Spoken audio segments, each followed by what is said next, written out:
mundo corporativo, a gente se acostuma com reviravoltas, fusões, aquisições, reestruturações. Eu já vi de tudo em meus 30 anos nesta empresa. A gente aprende que o poder é uma maré, sobe e desce, e que a cadeira do chefe raramente esquenta por muito tempo. Mas a história que eu vou contar não foi uma simples troca de comando. Foi um acerto de contas com o passado, tão preciso e devastador que até hoje, quando o corredor do 12º andar fica em silêncio, eu quase consigo ouvir o eco de um coração se partindo em uma igreja, 10 anos atrás. Foi a história de como o nosso gerente de projetos mais arrogante descobriu que o fantasma que ele tentou enterrar havia aprendido a comandar o império. O gancho, o dia em que o passado e o presente colidiram, foi numa segunda-feira de manhã. O ar na empresa estava elétrico, pesado de ansiedade. Nosso antigo CEO tinha se aposentado e a matriz europeia estava enviando um substituto para revitalizar as operações. Um eufemismo para fazer uma limpeza geral. Todos estavam nervosos, mas ninguém demonstrava mais confiança do que Marcos. Ele era nosso gerente sênior de projetos, o queridinho da diretoria, sempre com o terno impecável e um sorriso de quem já sabe o próximo passo na carreira.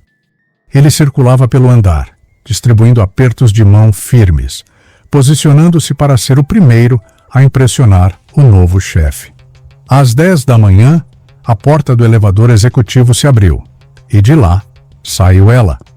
Uma mulher na casa dos 30 e poucos anos, com uma postura de poder e uma elegância que silenciou o andar inteiro. Ela era a nova CEO. O nome dela era Clara. Eu estava ao lado de Marcos quando ela entrou, e eu vi o momento exato em que o reconhecimento o atingiu. Não foi um susto. Foi um colapso interno. A cor sumiu de seu rosto. O sorriso presunçoso se desfez em uma máscara de puro choque. Sua boca se abriu levemente, mas nenhum som saiu.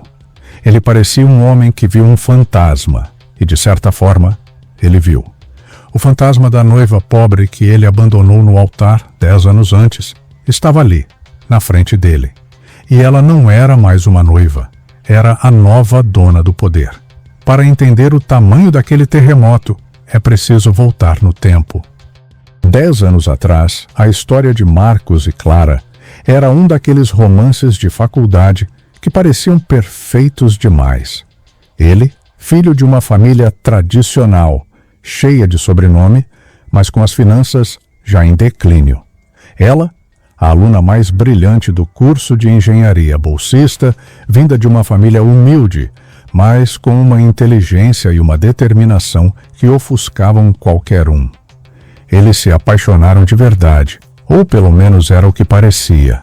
O casamento foi marcado. E foi na igreja que a tragédia se desenrolou. Eu soube dos detalhes mais tarde, pois éramos do mesmo círculo social. A igreja estava lotada. Clara estava no altar, linda, num vestido simples que ela mesma tinha ajudado a costurar, radiante. Mas Marcos não apareceu. As horas passavam, e o que era esperança virou um murmúrio de vergonha. Por fim, um primo dele entregou um bilhete a ela.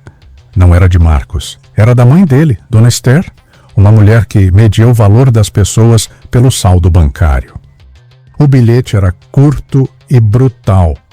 Dizia que a família precisava de uma união mais vantajosa e que o casamento estava cancelado. E assim, Clara foi deixada sozinha no altar, sob o olhar de pena de centenas de convidados. A humilhação foi pública, total e devastadora. Depois daquele dia, Clara desapareceu, literalmente. E foi aí que a sua decisão controversa, o seu verdadeiro ato de rebeldia, começou. Em vez de se afogar na mágoa, ela usou a humilhação como combustível.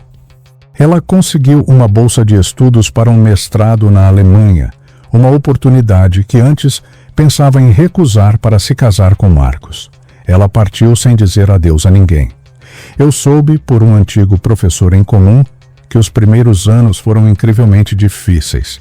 Ela trabalhou como garçonete, faxineira, tradutora, qualquer coisa para se manter enquanto estudava. Ela canalizou toda a sua dor e inteligência em uma única coisa: vencer. E ela venceu. Seu projeto de mestrado chamou a atenção de uma gigante da tecnologia, nossa empresa-mãe europeia. Eles a contrataram como trainee.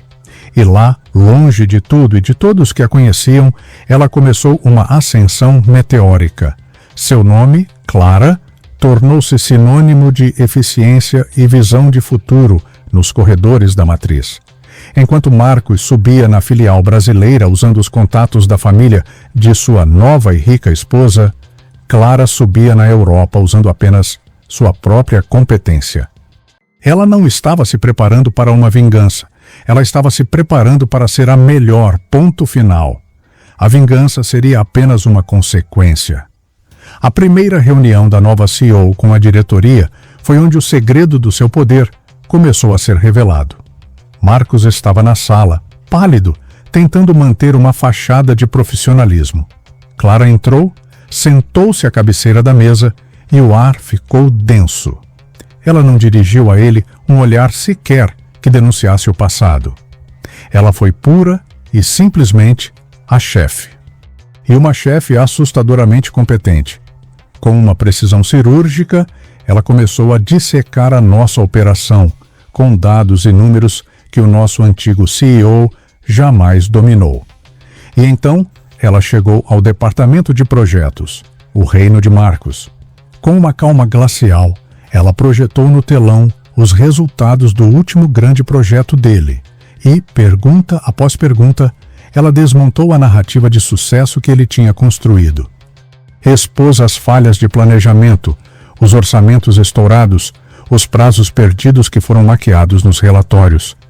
Ela não o acusou de nada. Ela apenas apresentou os fatos.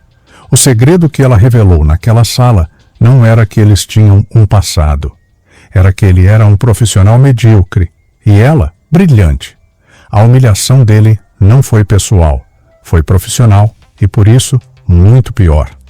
Nas semanas seguintes, Clara iniciou uma auditoria completa na empresa. E foi aí que a verdade mais profunda veio à tona. Os números, quando investigados a fundo, contavam a verdadeira história da carreira de Marcos. Ele não era um gênio dos projetos. Era um mestre em levar crédito pelo trabalho dos outros. Descobrimos e-mails onde ele apresentava ideias de seus subordinados como se fossem suas, relatórios que mostravam projetos fracassados sendo reembalados como sucessos. E o mais grave, contratos inflados com fornecedores que, descobrimos depois, eram empresas de amigos da família de sua esposa. Ele não subiu por mérito. Subiu por uma rede de favores e aparências, a mesma rede que sua mãe usou para justificar o abandono de Clara. A verdade dentro dos números era clara. O sucesso de Marcos era uma fraude, construído sobre a mesma superficialidade que o fez escolher um bom partido em vez de um grande amor. Ele não era um executivo. Era um herdeiro de privilégios que não sabia como gerar valor real. O silêncio finalmente se quebrou 2 semanas depois. Clara o chamou para sua sala no final do dia. Eu, como RH, fui convocado para testemunhar. A cena foi a antítese do altar. Ali, no topo do prédio mais alto da cidade, os papéis estavam definitivamente invertidos. Marcos entrou, já derrotado. Ele tentou apelar para o passado, pediu perdão, disse que foi um erro, que era jovem, que foi pressionado pela mãe. Ele chorou. Clara o ouviu em silêncio, o rosto impassível. Quando ele terminou, ela falou, a voz baixa, mas cortante como vidro. Ela disse que o perdão era irrelevante, que a demissão dele não tinha a ver com a noiva que ele abandonou, mas com o profissional que ele nunca se tornou. Ela lhe entregou o relatório da auditoria. Você não está sendo demitido pelo que me fez 10 anos atrás, ela disse. Está sendo demitido pelo que fez a esta empresa nos últimos 5 anos. Você é um risco para este negócio. E eu não tolero riscos. Foi o fim. A humilhação final não foi sobre amor ou vingança. Foi sobre competência. E ele não tinha nenhuma. Nos meses que se seguiram, a empresa passou por uma transformação. Clara liderou com uma visão e uma garra que inspiraram a todos. Ela promoveu pessoas com base no talento, não no sobrenome. Cortou os esquemas de favorecimento e restaurou um senso de meritocracia que havíamos perdido. A empresa não apenas se recuperou, ela prosperou. Eu vi tudo isso da minha sala. Vi uma história que parecia um romance de vingança se transformar em uma lição de gestão. Marcos e sua mãe julgaram Clara por sua conta bancária vazia e não conseguiram enxergar seu verdadeiro valor, a inteligência, a resiliência, o caráter. E no final, foi esse valor que construiu um império. A vitória de Clara não foi apenas se tornar a chefe dele. Foi provar para ele e para o mundo, mas principalmente para si mesma, que a riqueza que importa não é aquela que se herda, mas aquela que se constrói.